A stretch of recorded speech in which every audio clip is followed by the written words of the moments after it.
explain why I brought you all here today. So let me go ahead and point out the '39 Chevy. Close the store once again. It's coming underway. I made a little progress. A little scratch building. So that's coming along. Status update on the Ford Cougar and the trials and tribulations with that kid. No updates on the Ford Stake at the moment. Still got to scratch build the exhaust pipes. Unfortunately, no update on the Monte Carlo as of yet, and I'll explain why. So let me go ahead and show you what's going down.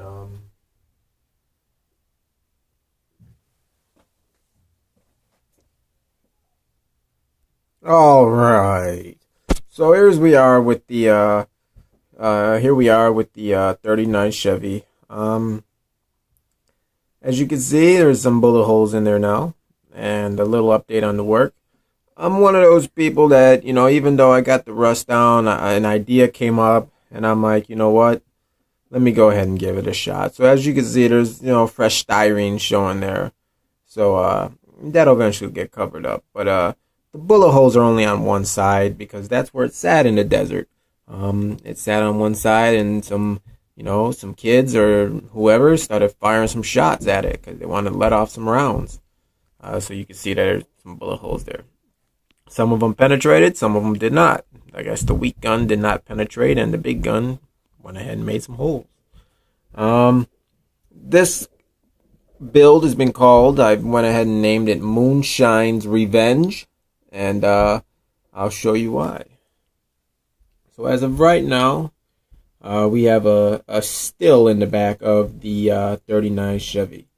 I went ahead and did some scratch building and some fabrication, and here we are. It's all got to be painted, of course, and it will be copper. And this is where I'm at. As of right now, it's just mocked up, and one by one it's going to get there. I apologize that this isn't as done as quickly as I thought it was going to be done, but that happens sometimes. It happens. I build on it when I have my creative juices flowing, and right now the juices are flowing towards this build. Of course, with these builds, like this 39, like this Ford Cougar, here's the status of it. And you can see I went ahead and the retractable headlights that are on there. So, but this is a job. I have to come out there and build it stock. This, is a different story. When you have your creative juices flowing is when you apply them. Right now, I don't have any juices for these builds right here at the moment, but right now they're working on this one. So, and anybody, I guess, who knows with custom, you have to do it when you're got the juices flowing, when the inspiration hits. But this is where we're at with it. I haven't decided what I'm gonna do with the interior yet. It's gonna be bare bones. Here's a racing seat I got out of I don't know what kit I actually got it out of. But it didn't have a back, so I had to make one out of styrene. So it's got a back now. But I might run that seat in there. We will see. I might still, I'm still working on the scratch-built bomber seats. So that's what's going on right now. But we'll see about that also. Other than that, I think, here's the update on the Monte Carlo, actually. So, I got this here, and this fits nice in the back. And this chassis got to get a lot of cleaning done to it because it came from I don't know what type of car, but it fits nice in there. Nice and low, it sinks it. But the only problem I have, besides it being a solid piece, is it looks chintzy. Of course, I'm gonna paint it and clean it up, make it look nicer. But obviously, we see what the problem is. It's hollow. Not a big fan, but if I wish I had something that had multiple pieces, but that's where it's at. But yeah, I've been doing a little cleanup on it because after I threw some primer down on it, I had to go ahead and take a look and see what I need to do. Sometimes I have to have stuff in color in order to build. because I have to be able to visualize where I'm going with it. When it's all in primer sometimes or all in styrene, it's hard for me to envision. It looks all pretty much as just one for the most part. Let me see here. And yeah, I guess that's pretty much the update real quick. I got this at Harbor Freight. I think you guys see me use it before. I'm going to have to go to Harbor Freight and pick up some goggles.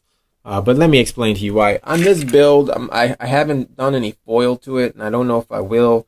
The lines around the head, the visor, the lines around the roof and the pillars are very petite. And when I tried it with the foil, I was having some difficulty. Maybe it's just old age, but we'll see. They do sell a pair of like goggles that you could put on your face at Harbor Freight. And that's where I got this. I picked this up at $2.99 for $2.99 at Harbor Freight. Some of the hobby shops got them for like $10, which is ridiculous.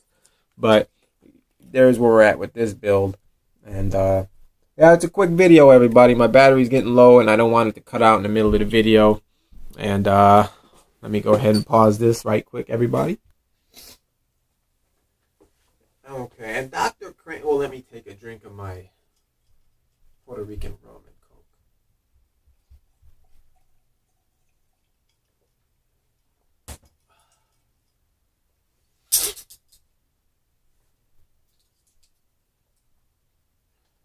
And Dr. Cranky put out the cold water challenge, and I just want to talk to you about that for a moment. I personally don't have ALS, and you never know who does. I don't talk to any of my neighbors. I've lived in this subdivision for 9 years, and none of them really speak to me. They're all a little older. Not really, but they all think I'm in my 20s. So, anyway, like I said, I don't speak to them often. And I know the names. There was an app that went around for the neighborhood, and I seen my neighbors' names, you know. And I'm like, wow, interesting. So, of course, I go to the Facebook. Well, as I was referring back to that. So, I'm doing the cold water challenge, and I'm going to do a Dr. Cranky challenge. But the irony is, you know, you never know who has it. And it could be as close as one of your neighbors, which is what I found out as I kind of Googled or Facebooked their profile, and I come to find out that one of my neighbors is actually an individual who has Lou Gehrig's disease, or ALS. And it's unfortunate. You know, it's unfortunate, but it's you know, it's amazing how close someone could be in your vicinity with this, you know, with this disease. And but yeah, I just want to say that it's a good cause, and I'm gonna do a little bit of donating, and I'm probably gonna splash myself with some water today, and then I'm gonna think of something for the Cranky challenge. I wish I had some gold to throw on myself, but yeah, I don't really mess with gold. I like white gold. But everybody have a good weekend, because I'm having a good weekend, and I'm starting my weekend early.